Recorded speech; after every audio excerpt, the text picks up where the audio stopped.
باز هم خوش آمدید. امین حالا شکوفه دستگیر را در استودیو خبر با خود داریم که ساعت پیش در نشست خبری رئیس امنیت ملی حضور داشت و میشه که شکوفه شما درباره علت استعفای رئیس عمومی امنیت ملی برای ما چیزی بگین. علت استعفای خود چی میخوانن، چی میگن؟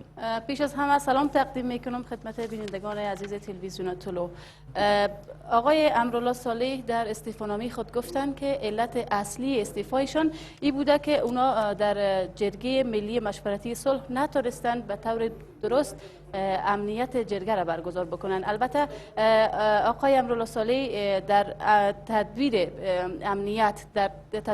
امنیت جرگه ملی صلح نهادهای دیگه مثل وزارت دفاع ملی و وزارت امور داخله هم دخیل میدونم، ولی میگم من چون احساس مسئولیت کردم و در کشور دموکراسی چنین ایجاب میکنه وقتی که کسی نتونست کارش به درستی پیش ببره باید استعفا بده. من هم تصمیم گرفتم که استعفا بدم.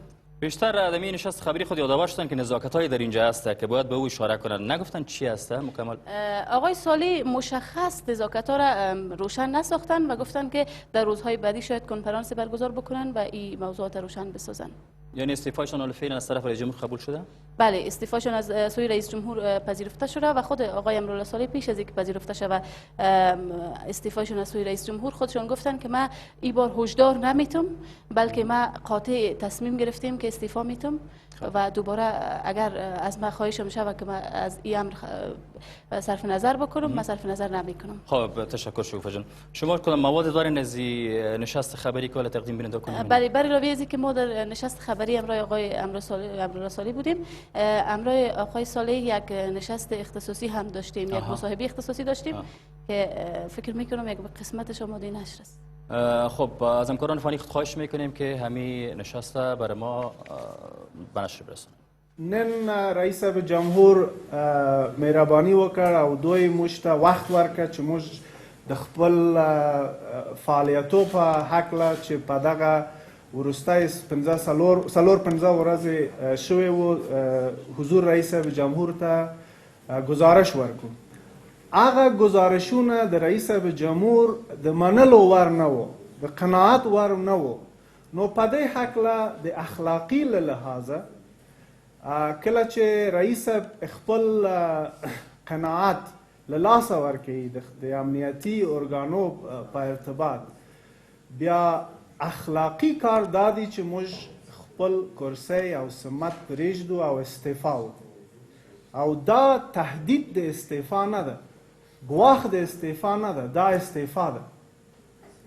نو که رئیس جمهور منی یا نه منی، دوی د افغانستان انتخابي ولسمشر دی، د ټاکنو صلاحیت د استعفا منل یا رد کول د دوی په صلاحیت کې دی. زما غوښتنه او خواهش دا دی چې زما استعفا باید ومنل سي، خصوصا د دغه مطبوعاتي کانفرانس وروسته کوم بل ځای نه دی پاته چې زه په خپل دنده ادامه ورکړم. نو زما هیله د رئیس جمهور همدا دی چې یو بل شخص وټاکي تر څو چې دا ډیر ستر او مهمه دنده مخته بوزي.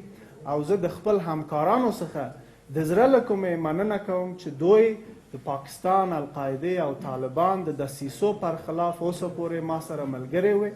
او د دوی نه غوښتنه زما دا دی چې راتلونکي رئیس د امنیت ملی هر څوک چې دی، هر څوک چې ټاکل کیږي، موږ د خپل نظام او د خپل رئیس جمهور دپاره کار کوو.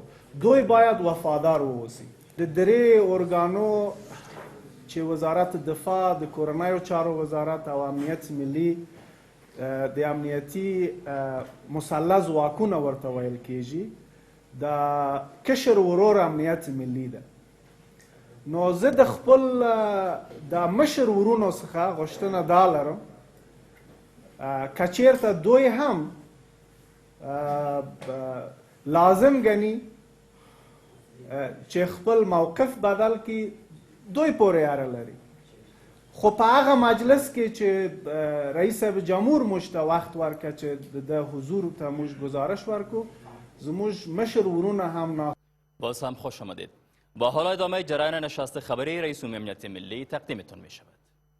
ما امروز از سمت خود به حیث رئیس عمومی امنیت ملی به دلیل حادثه که در روز جرگه مشورتی صلح اتفاق افتاد و تشریحات بعدی که ما خدمت رئیس جمهور دادیم و برشان قناعت بخش نبود، اخلاقا وقتی که رئیس جمهور افغانستان اعتماد خود نسبت به قابلیت مادون خود از دست میته، دیگه جای به جز از استعفا باقی نمیمانه و ما تهدید به استعفا نمیکنم، بلکه خود از این لحظه به بعد از این سمت مستعفی میدم. ولی شما طرف خود مقصر میدونی یا دو مرجع دیگه امنیت افغانستان؟ ما فکر میکنم که دلایل بسیار زیاد وجود داره و ضرورت به این هم بود که سیستم یک تکان میخورد و ما امیدوار هستم که رفتن ما از این سمت نه تنها اندیشه نوی را جا به جا بسازه که بتانه بهتر خدمت کنه، بلکه یک تکانی هم باشه و دیگرا که ما اونام ببینن که ارزیابی کنن ناکامی های خود و اگر رئیس جمهور اعتماد به این نداره که ما قابلیت دفاع از روزای ملی را داشته باشیم، قابلیت دفاع از افغانستان را داشته باشیم، بهتر است ما جایگاه خود به کسی که قابلیت داشته باشه خالی کنیم. چرا ما به نمایندگی از کدام قوم، از کدام ولایت، از کدام سمت در این چوکی ننشسته بودیم. به حیث یک مامور بلند رتبه امنیتی تعیین شده توسط رئیس جمهور افغانستان ششته بودیم و امروز اونا اعتماد خود نسبت به توانایی های ما از دست دادن. شما فکر میکنین منظورتان از تکان چی سوال؟ بازار فکر میکنین که تکان موثر باشه؟ دیگران متاثر خواهد شده از یعنی؟ خب ما در روزهای بعدی تبصره بیشتر خواهد کردم از ضرورت به بازنگری عمیق به آنچه که صورت میگیره و به توانایی ها و به کاربرد توانایی ها و به رابطه بین السیستم و بین الحکومت از نهادهای مختلف.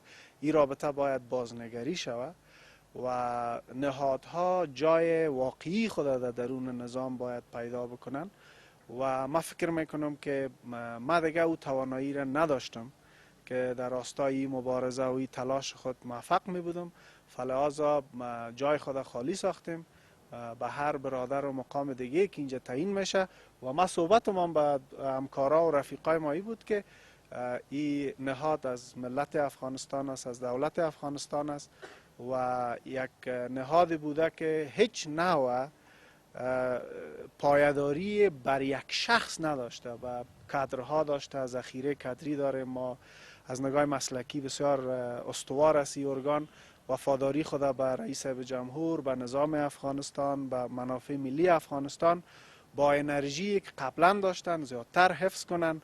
ما یک شعار بسیار زیبا داریم در استخبارات که میگن با مغز سرد، قلب گرم و دست پاک چنانچه بوده کار خود ادامه بده.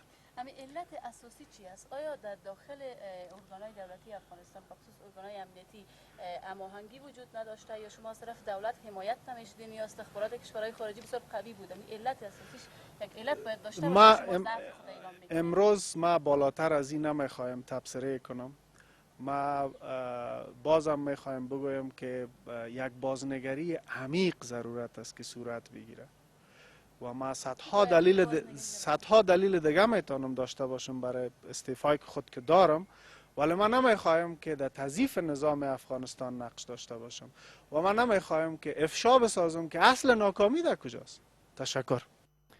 گفتگوی ویژه‌ای بود با امرالله صالح رئیس عمومی امنیت ملی درباره برکنار رفتن از مقامش. قوم، از کدام ولایت، از کدام سمت در این چوکی ننشسته بودیم. به حیث یک مامور بلند رتبه امنیتی تعیین شده توسط رئیس جمهور افغانستان ششته بودیم و امروز اونا اعتماد خود نسبت به توانایی های ما از دست دادن. شما فکر میکنین منظورتان از تکان چی سوال؟ بازار فکر میکنین که تکان موثر باشه؟ دیگران متاثر خواهد شده از یعنی؟ خب ما در روزهای بعدی تبصره بیشتر خواهد کردم از ضرورت به بازنگری عمیق به آنچه که صورت میگیره و به توانایی ها و به کاربرد توانایی ها و به رابطه بین السیستم و بین الحکومت از نهادهای مختلف. این رابطه باید بازنگری شود و نهادها جای واقعی خود در درون نظام باید پیدا بکنن و ما فکر میکنم که ما دیگه او توانایی را نداشتم که در راستای مبارزه و تلاش خود موفق می بودم، فلذا جای خود خالی ساختیم به هر برادر و مقام دیگه که اینجا تعیین میشه.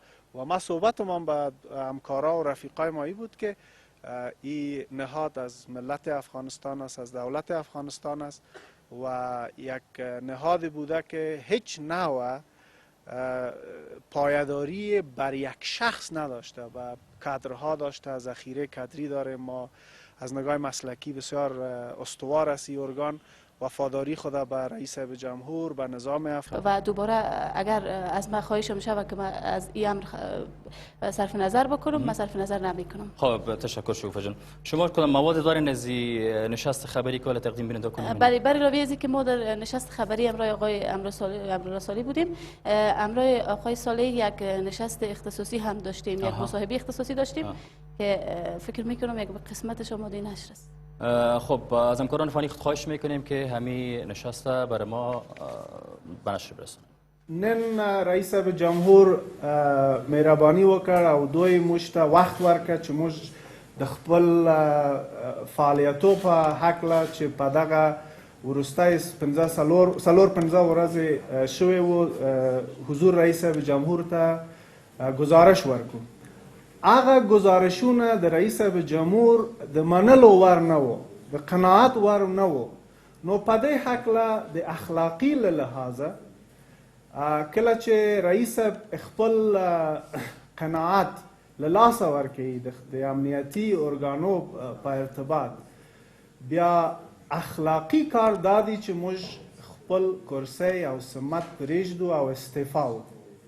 او دا تهدید د استعفا نه ده، ګواښ د استعفا نه ده، دا استعفا ده. نو که رئیس جمهور منی یا نه منی، دوی د افغانستان انتخابي ولسمشر دی، د ټاکنو صلاحیت د رئیس جمهور موږ ته وخت ورکړه چې د حضور ته موږ گزارش ورکو. زموږ مشر ورونه هم باز هم خوش آمدید. با حال ادامه جریان نشست خبری رئیس عمومی امنیت ملی تقدیمتون می شود.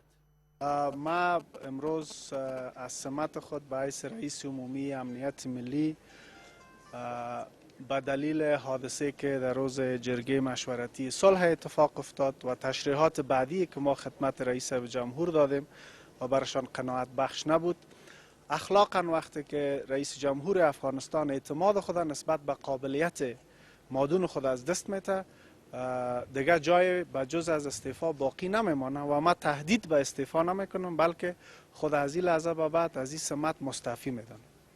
بله، شما طرف خود مقصر میدونید یا دو مرجع دیگه امنیت افغانستان؟ ما فکر میکنم که دلایل بسیار زیاد وجود داره و ضرورت به این هم بود که سیستم یک تکان میخورد و ما امیدوار هستم که رفتن ما از این سمت نه تنها اندیشه نوی را جا به جا بسازه که بتانه بهتر خدمت کنه، بلکه یک تکانی هم باشه و دیگرها که ما اونام ببینن که ارزیابی کنن ناکامی های خود. و اگر رئیس جمهور اعتماد به این نداره که ما قابلیت دفاع از روزای ملی را داشته باشیم، قابلیت دفاع از افغانستان را داشته باشیم، بهتر است ما جایگاه خود به کسی که قابلیت داشته باشه خالی کنیم، چرا ما به نمایندگی از کدام. باز هم خوش آمدید. امین حالا شکوفه دستگیر را در استودیوی خبر با خود داریم که ساعت پیش در نشست خبری رئیس عمومی امنیت ملی حضور داشت و میشه که شکوفه شما درباره علت استعفای رئیس عمومی امنیت ملی برای ما چیزی بگین؟ علت استعفای خود چی میخوانن؟ چی میگن؟ پیش از همه سلام تقدیم میکنم خدمت بینندگان عزیز تلویزیون طلوع.